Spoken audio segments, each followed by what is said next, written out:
thee, yea, I will uphold thee with the right hand of my righteousness.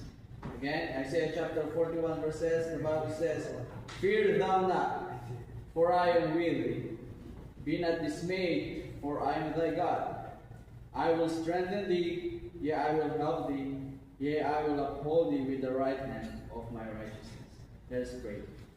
Dear God, Heavenly Father, thank you for this wonderful day that you have given to us. Thank you for blessing us and giving us another day of life, dear God, so we may be able to be in your service and give glory and honor before your throne.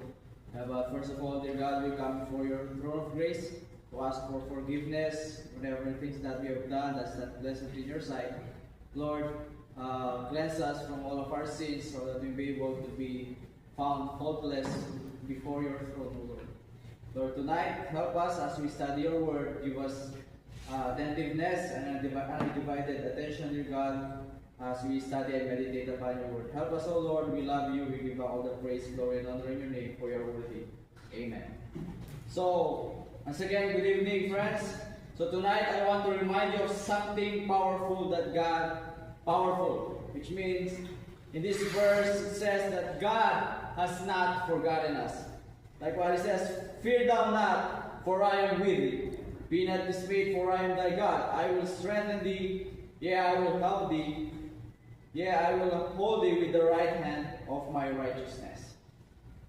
So, life can make us feel invisible. That's the reality, that maybe people pass us by and don't notice. Maybe family has turned their back to us. Maybe friends betray you. Maybe you've been through things you don't even want to talk about.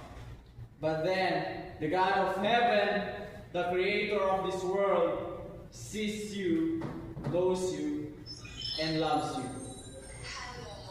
In Isaiah chapter 41 verse 10, the Bible gives us three promises. It says here, I am with thee, I will strengthen thee, and I will uphold thee. So let's take time tonight to understand each promises and see how we can apply it in our lives. So number one, it says God's presence. It said in the Bible, fear thou not, for I am with thee. For I am with thee. It says here that God repeatedly tells his people to not fear. From Genesis to Revelation, we can see that he reminds us of his presence. God is constantly reminding his people that he is always